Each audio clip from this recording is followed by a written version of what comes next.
Shorthand English Senior, July 1998. Start.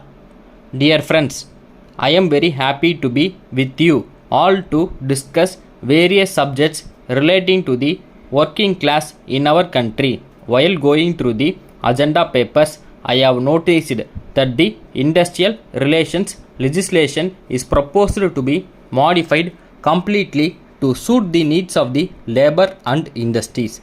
In this connection, may I refer to one point for the consideration of this conference. The term appropriate government under the Industrial Disputes Act needs revision invariably in all the public sector undertakings under the control of central government. If any law and order situation arises, the state as custodian of law and order is bound to intervene and maintain peace in industry. At the same time, they are not able to do to settle the disputes between the parties, as they are not the appropriate government for that matter. May I therefore suggest that this conference may consider the question of amending the Industrial Disputes Act suitably to give the state governments the necessary statutory powers to settle industrial disputes in the central sector units situated in the states.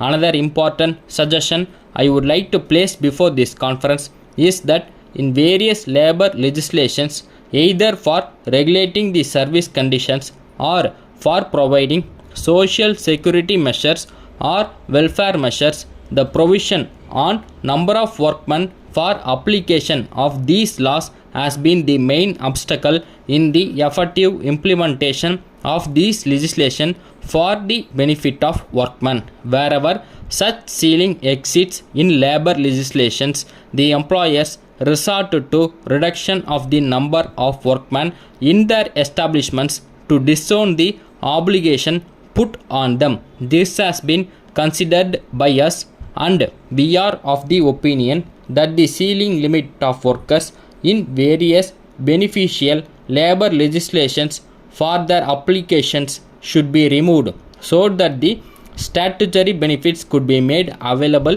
to all the workers in industrial establishments, irrespective of the number of workers working in those establishments. Another aspect which I would like to place before this conference is the plight of the contract labor. In this matter, I wish to be frank that the implementation of this legislation is far from satisfactory. I presume that the same situation prevails throughout the India, as the procedure for abolition of contract labor is rather complicated.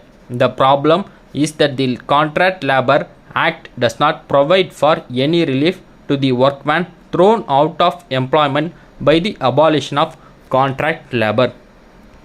Our state government have moved an amendment to this legislation to provide that in the event of abolition of contract labor, the principal employers of such industrial establishments should be required to observe the affected workers. In this legislation, the ceiling on the number of workmen for coverage is another check for its effective enforcement. Of late, it has become the practice of parties to dispute to take up cases before the High Court, questioning the orders of the government and the orders of the various authorities created under different labor laws. This in turn has resulted in accumulation of writ petitions before the High Courts. The High Courts in all the states have been overburdened with a number of writ petitions filed by the affected persons from different walks of life.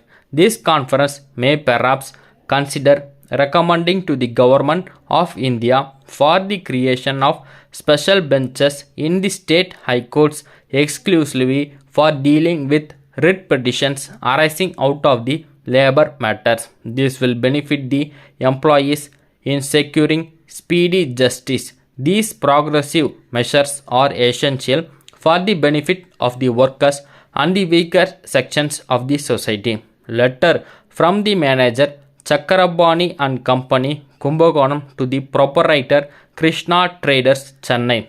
Dear sirs, I am in receipt of your orders for the supply of brass vessels to you for the distribution to other local traders and for sales through your retail shop. The number of vessels ordered under each item is a very large quantity, and we will try to supply them as desired by you before the end of next month. In this connection, I would like to inform you that the quality metal sheets are in short supply.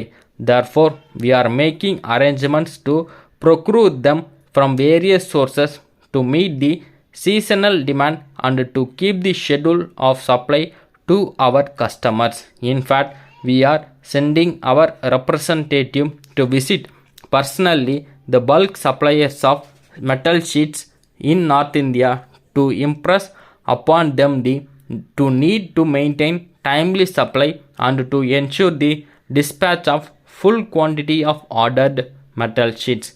We will be getting a clear picture about the supply soon after our representatives return from his trips.